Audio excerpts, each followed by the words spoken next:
prison à perpétuité incompressible requise contre Salah Abdeslam lors du procès des attentats du 13 novembre 2015. Verdict attendu à la fin du mois de juin. Les combats font rage toujours dans le Donbass, notamment autour de la ville de Severodonetsk où les troupes russes semblent gagner du terrain. Réunis à Thessalonique, les pays de l'Europe du Sud-Est condamnent l'invasion russe de l'Ukraine et demandent l'intégration des pays des Balkans occidentaux dans l'UE. Plus de 6 ans après les attentats du 13 novembre 2015 qui ont fait 130 morts et près de 450 blessés à Paris et Saint-Denis, le dénouement du procès approche.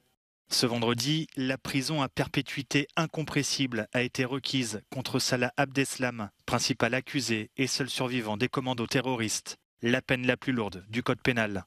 Les 3 représentants du parquet national antiterroriste ont insisté sur la gravité sans précédent des terribles événements. Les sanctions doivent être le reflet de la somme colossale physique et psychique causée par ces crimes.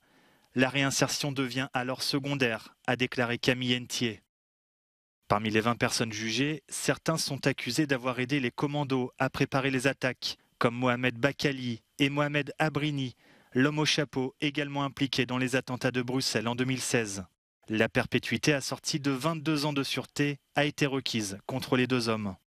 Sofiane Ayari et Osama Krayen sont eux accusés d'avoir préparé un attentat à l'aéroport d'Amsterdam avant de se raviser et d'avoir aidé Salah Abdeslam dans sa cavale qui a duré près de 4 mois. Ils risquent la perpétuité assortie de 30 ans de sûreté. Des peines de prison ont également été requises contre des accusés soupçonnés d'avoir voulu participer à ces attentats du 13 novembre 2015 ou contre ceux qualifiés de petites mains.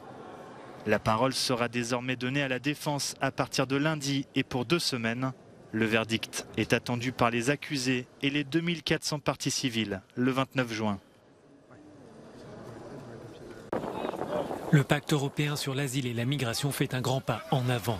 Après 21 mois de négociations, les ministres de l'Intérieur de l'Union, réunis vendredi à Luxembourg, sont parvenus à un accord politique sur les points les plus sensibles. Les quotas de relocalisation des migrants disparaissent, mais la solidarité sera obligatoire avec les États membres qui en ont besoin. Les gouvernements pourront choisir entre accueillir des demandeurs d'asile, financer les retours des demandes rejetées ou encore apporter un soutien économique aux pays en première ligne.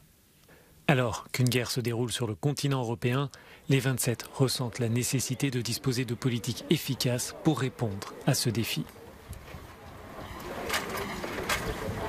Je pense que ce qui s'est passé avec la Biélorussie et ce qui s'est passé avec l'Ukraine, dans un contexte extrêmement différent évidemment de ce qui se passe en Méditerranée, a créé une sensibilité différente. Chacun, évidemment, est concerné par le continent européen, par ces questions migratoires. Et il n'y a pas des pays qui ne seraient pas concernés et d'autres qui le seraient. Ce progrès donne un nouvel élan au renforcement des contrôles aux frontières extérieures de l'Union.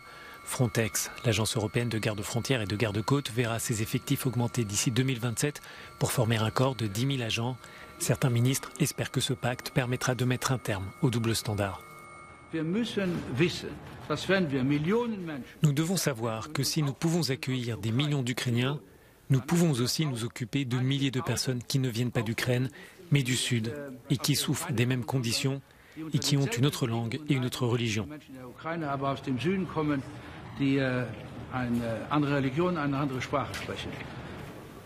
Les ONG saluent cet accord et parlent d'un changement, mais elles souhaitent des précisions.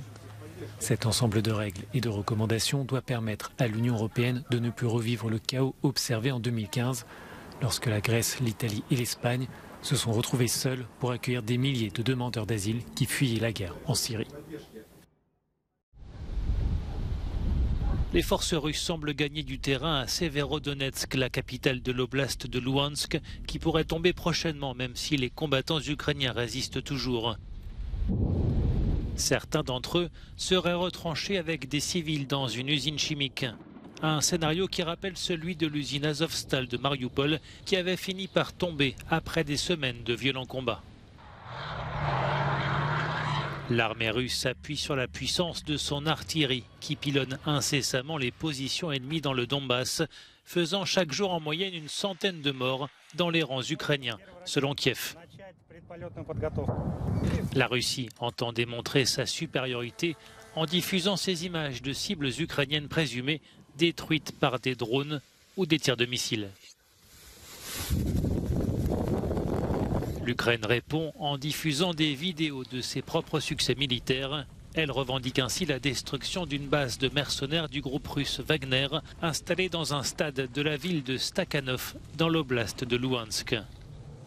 Pour reconquérir des territoires perdus, le régime de Kiev dit avoir besoin d'armes plus sophistiquées, notamment des armes longue portée, qu'il réclame avec insistance aux Occidentaux.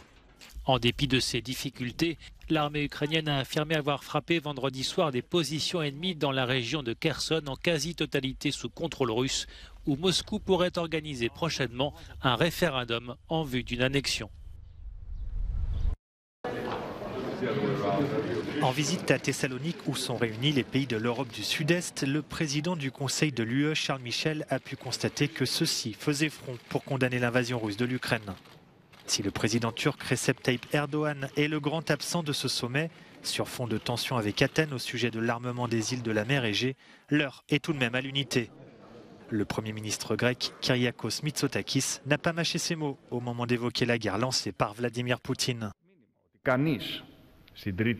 En cette troisième décennie du XXIe siècle, personne ne peut accepter le révisionnisme d'un despote, a-t-il déclaré.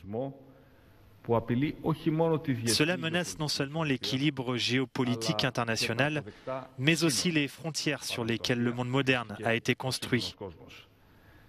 L'histoire ne peut être réécrite simplement parce que quelqu'un la fabrique arbitrairement dans son esprit.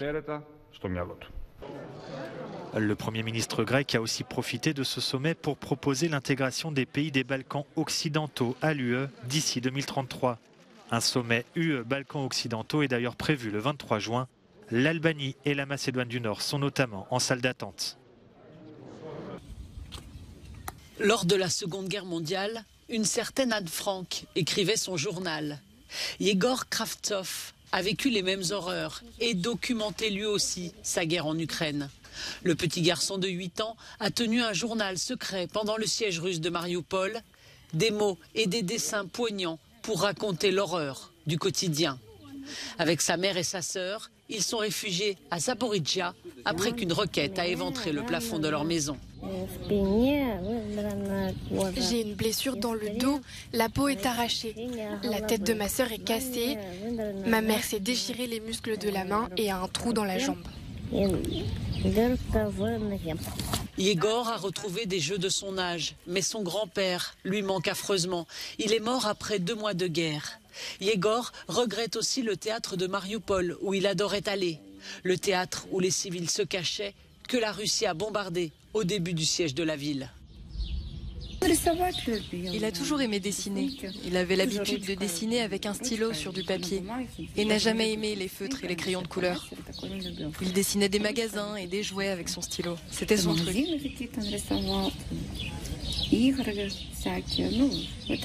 Là, ce sont 2 de nos voisines, Nadia et Galia.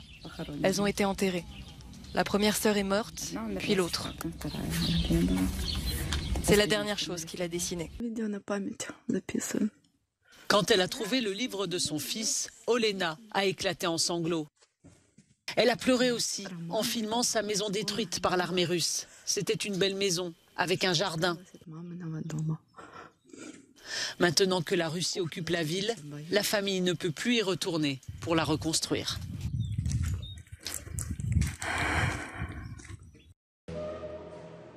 Le pape François contraint d'annuler sa visite prévue en République démocratique du Congo et au Soudan du Sud en raison de douleurs aiguës au genou. Le Saint-Père s'est dit attristé par cette annulation alors que les préparatifs battaient leur plein. Initialement prévu du 2 au 7 juillet, ce déplacement en Afrique devait conduire le souverain pontife à Kinshasa, Goma et Juba. Le Vatican n'a donné à ce stade aucune date de report.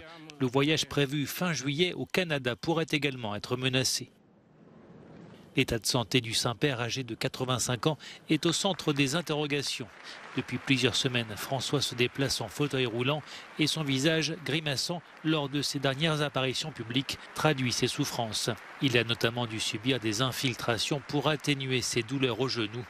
Le Vatican assure que les traitements portent leurs fruits, mais que le pape a besoin d'encore un peu de temps avant de pouvoir voyager à l'étranger.